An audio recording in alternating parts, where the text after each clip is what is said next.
एक छोटा सा गांव था, हरियाली से घिरा, मिट्टी की खुशबू से महकता।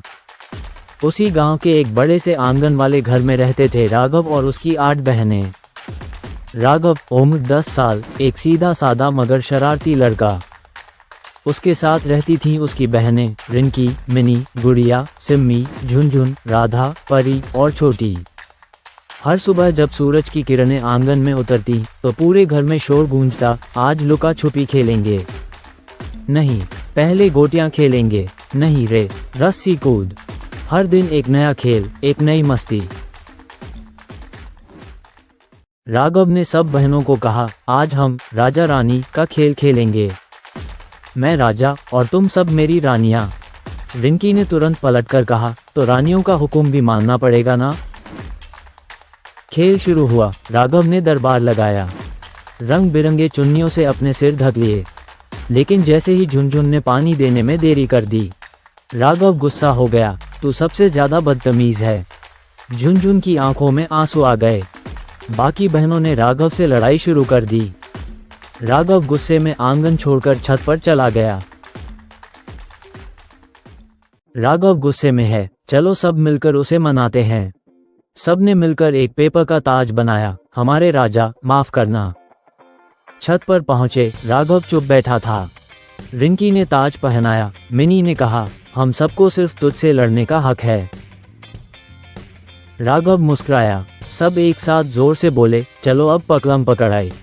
शाम ढलती है, सब एक साथ आंगन में मिट्टी में बैठे हैं। गुड़िया कहती है, जब हम बड़े हो जाएंगे ना, ये दिन याद आएंगे। राघव बोला, तब भी हम मिलेंगे और फिर से यही खेल खेलेंगे। 1 साल बीत चुका है। राघव 11 साल का हो चुका है, रिंकी 13 की। किसी के स्कूल बदल गए, किसी को ट्यूशन जाना पड़ता है। अब वो आंगन भी उतना नहीं गूंजता। राघव अकेले बैठा होता है, रस्सी, लट्टू और गोटियां सामने रखकर। कोई खेलने नहीं आता। झुनझुन स्कूल के प्रोजेक्ट में व्यस्त है। सब बहनें भी सुन्न पड़ जाती हैं। रिंकी चुपचाप आंगन के एक कोने में जाती है। आज रात सब तैयार रहना, हम एक आखिरी बार अपना राजा रानी खेल खेलेंगे। अब हम रोज नहीं खेल पाएंगे, वादा करो कभी भी दिल उदास हो।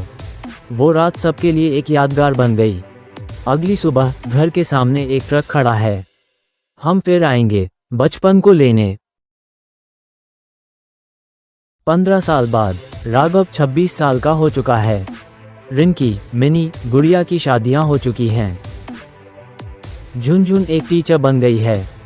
राघव अब एक इंजीनियर है।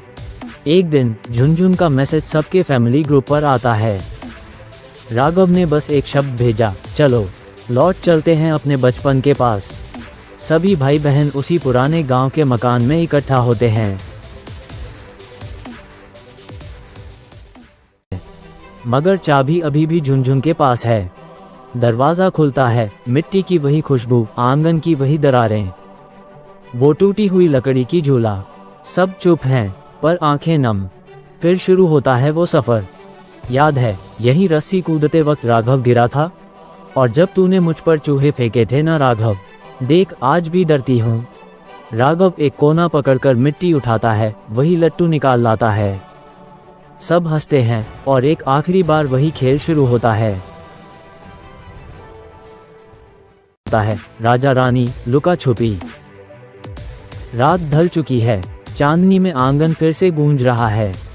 अब की बार सिर्फ हंसी नहीं, आंखों की नमी भी है। राघव सबको देखता है और कहता है, हम बड़े तो हो गए, लेकिन जो बच्चे यहाँ छूट गए थे उन्हें आज वापस ले जा रहे हैं। रिंकी ने मिट्टी की एक छोटी डिब्बी में भरकर कहा, ये हमारा बचपन है, अब कभी खोने नहीं दूंगी। एक पुरानी फोटो मिलती है जहाँ 9 बच्चे मिट्टी में लथपथ मुस्कराते खड़े हैं। राघव उस फोटो को फोन से स्कैन करता है और कैप्शन डालता है, हम 9 रत्न वक्त के साथ बड़े हो गए, पर आज भी सबसे अमीर हैं, क्योंकि बचपन हमारे पास है।